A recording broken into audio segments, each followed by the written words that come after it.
বিসমিল্লাহির রহমানির রহিম। আসসালামু আলাইকুম। সৃষ্টি রেসিডেন্সিয়াল স্কুল কর্তৃক আয়োজিত অনলাইন ক্লাসে তোমাদের সবাইকে স্বাগত জানাচ্ছি। আশা করি তোমরা সবাই অনেক ভালো আছো। প্রিয় শিক্ষার্থী, আজকে তোমাদের যে ক্লাসটি নেওয়ার চেষ্টা করব সেটি হচ্ছে অষ্টম শ্রেণীর দ্বিতীয় অধ্যায়ের একটি ক্লাস। তো এই ক্লাসে তোমাদের আজকে স্বাগত জানাচ্ছি। আমি আঞ্জুমান আরা, বাংলাদেশের বিশ্ব পরিচয় এই ক্লাসটি নেব। প্রিয় শিক্ষার্থী, তাহলে আমরা এক এক করে দেখি কোন অধ্যায়ের কোন পাঠ থেকে আমরা ক্লাসটি নেব। আমরা হচ্ছে দ্বিতীয় অধ্যায়ের পাঠ দ্বিতীয় বাংলাদেশ বিশ্ব পরিচয়ের এই ক্লাসটি আমরা নিতে যাচ্ছি। তো আমরা অত্যন্ত মনোযোগের সঙ্গে এই ক্লাসটি ফলো করব ইনশাআল্লাহ। এসো আমরা নিচে কিছু ছবি দেখব এবং এই ছবিগুলো অত্যন্ত মনোযোগের সাথে দেখব। আচ্ছা, আমরা যে ছবিটা দেখতে পাচ্ছি এই ছবিটা দেখেই আমরা ইতিমধ্যে বুঝতে পেরেছি আসলে এই ছবিটা কি মিন করছে, আসলে কাকে বোঝাচ্ছে এই ছবিটা। আসলে এই বাংলার আপামর জনতা যার নির্দেশে একটি যুদ্ধে ঝাঁপিয়ে পড়েছিল বা স্বাধীনতার মন্ত্রে উজ্জীবিত হয়েছিল, সেটি হচ্ছে এই ছবি বা এটি হচ্ছে প্রতীক। আমরা সবাই একমত হব যে এটি হচ্ছে ৭ই মার্চের বঙ্গবন্ধু শেখ মুজিবুর রহমানের সেই ভাষণের একটি অংশ। প্রিয় শিক্ষার্থী, এখন যদি তোমাদের এই ছবিটি দেখে প্রশ্ন করা হয় যে আসলে এই ছবিটি কাকে ইঙ্গিত করছে, অবশ্যই আমরা বলতে পারবো এটি একটি ভাষণকে ইঙ্গিত করছে এবং এটি হচ্ছে ৭ই মার্চের ভাষণ। তো প্রিয় শিক্ষার্থী, ১০ লক্ষ জনগোষ্ঠীর সামনে বঙ্গবন্ধু শেখ মুজিবুর রহমান স্বাধীনতার মধ্যে উজ্জীবিত করার জন্য মূলত এই ভাষণটি প্রদান করেছিলেন। এই ভাষণ থেকে এই আপামর বাংলার জনগণ স্বাধীনতার মন্ত্রে উজ্জীবিত হয়েছিল এবং যার যা কিছু আছে তাই নিয়ে শত্রুর মোকাবেলা করার জন্য ঝাঁপিয়ে পড়েছিল। এবং এই 18 মিনিটের এই ভাষণে ঠিক তেমনি গুরুত্বপূর্ণ কিছু টিপস ছিল। তো এই হচ্ছে এই ভাষণের পরবর্তী যে দিক নির্দেশনাগুলো সেগুলোর চিত্র। তো প্রিয় শিক্ষার্থী, এই ক্লাসটি শেষে এই পাঠ থেকে আমরা যা শিখতে পারবো তা এক নজরে দেখে নিচ্ছি। আমরা এই পাঠ শেষে শিখতে পারবো 1 মার্চ থেকে 16 মার্চ পূর্ব বাংলার যে কর্মসূচি সেটা আমরা বলতে পারবো। 7 মার্চের ভাষণে বঙ্গবন্ধু শেখ মুজিবুর রহমান যে সকল নির্দেশ দিয়েছিল তার তালিকা আমরা করতে পারবো, আসলে কি কি নির্দেশ দিয়েছিল। 7 মার্চের ভাষণের তাৎপর্য আমরা ব্যাখ্যা করতে পারবো। আমরা একটি ছবি দেখি, এটি হচ্ছে একটি ভোটের ছবি এবং এই চিহ্নটি দেখে আমরা বুঝতে পারছি পশ্চিম পাকিস্তানিদের অর্থাৎ উর্দু ভাষা। 1970 সালে নির্বাচন, বিভিন্ন চলাইত্রে পার হয়ে যখন পশ্চিম পাকিস্তানিরা আমাদের বিভিন্ন দাবি দাওয়া মেনে নিয়ে 1970 সালে নির্বাচন দিয়েছিল, সেই 1970 সালের নির্বাচনে আওয়ামী লীগ সংখ্যাগরিষ্ঠতা অর্জন করেছিল। অর্থাৎ অন্যান্য অনেক দলের মধ্য থেকে এই আওয়ামী লীগ সবচেয়ে বেশি আসন পেয়ে পূর্ব পাকিস্তানের সংখ্যাগরিষ্ঠতা অর্জন করে ক্ষমতায় যাওয়ার মতো একটি প্রস্তুতি নিয়েছিল। আর তখনই পশ্চিম পাকিস্তানি শাসক গোষ্ঠীরা এই ক্ষমতা হস্তান্তরে গড়িমসি করেছিল।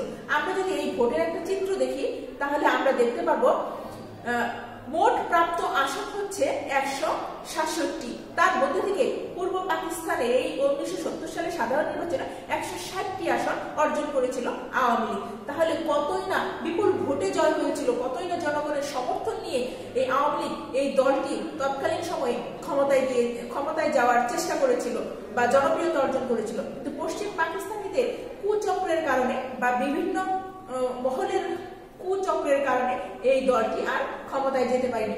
কারণ আমরা জানি একটি গণতান্ত্রিক প্রসেসের একটি বিষয় হচ্ছে স্বেচ্ছায় ক্ষমতা হস্তান্তর করা, কিন্তু পশ্চিম পাকিস্তানের শাসক গোষ্ঠীরা তারা স্বেচ্ছায় ক্ষমতা হস্তান্তর করতে চায়নি। তো প্রিয় শিক্ষার্থী, আমরা যে দুজন ব্যক্তিকে দেখতে পাচ্ছি এটি হচ্ছে ইয়াহিয়া খান এবং জুলফিকার আলী ভুট্টো। মূলত তারাই ছিল সেই সময়ে পশ্চিম পাকিস্তানিদের হর্তাকর্তা। তারা 1 মার্চে একটি অধিবেশন করার কথা বলেছিল, কিন্তু পরবর্তীতে এই 1 মার্চে অধিবেশনটি স্থগিত ঘোষণা করা হয়। আর যার ফলশ্রুতিতে এই বাংলার আপামর জনতা বিক্ষোভে ফেটে পড়ে এবং সারা দেশে হরতালের ডাক দেয়।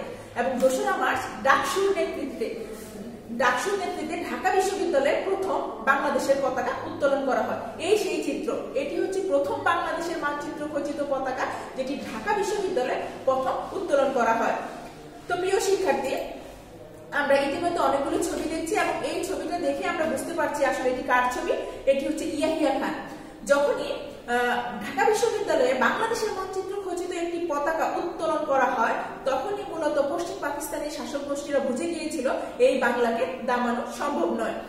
ইয়াহিয়া খান ভীত হয়ে এক বেতার ভাষণে 25শে মার্চ জাতীয় পরিষদের অধিবেশন আহ্বান করে এই পরিস্থিতিতে বঙ্গবন্ধু শেখ মুজিবুর রহমান 7 মার্চ রেসকোর্স ময়দানে আওয়ামী লীগের উদ্যোগে এক জনসভার আয়োজন করেন। অর্থাৎ যখন এই অধিবেশন স্থগিত হয়ে গিয়েছিল তখন ইয়াহিয়া খান অনেকটাই ভয় পেয়ে গিয়েছিল এই জনগোষ্ঠীর সামনে বা এই জনগোষ্ঠীর সম্মিলিত প্রচেষ্টার সামনে। তখন সে তড়িঘড়ি করে একটি বেতার ভাষণে 25শে মার্চ আবার জাতীয় অধিবেশন অনুষ্ঠিত হবে এটি একটি আহ্বান করেছিল, যেটা বঙ্গবন্ধু শেখ মুজিবুর রহমান মেনে নিতে পারেনি।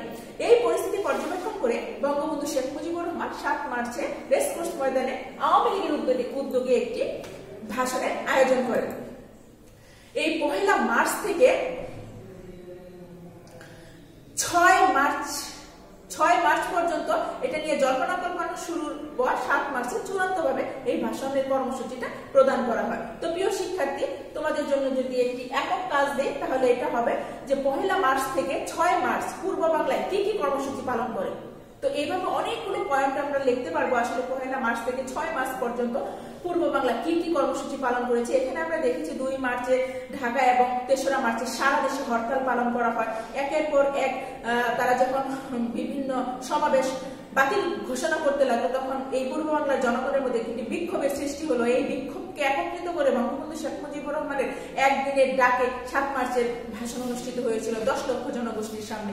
এই 18 মিনিটের ভাষণে মূলত তিনি বাংলাদেশ সহ স্বাধীনতার একটি বীজ বপন করেছিলেন এবং জনগণকে বিভিন্নভাবে মেসেজ প্রদান করেছিলেন যে কিভাবে স্বাধীন করা যায়।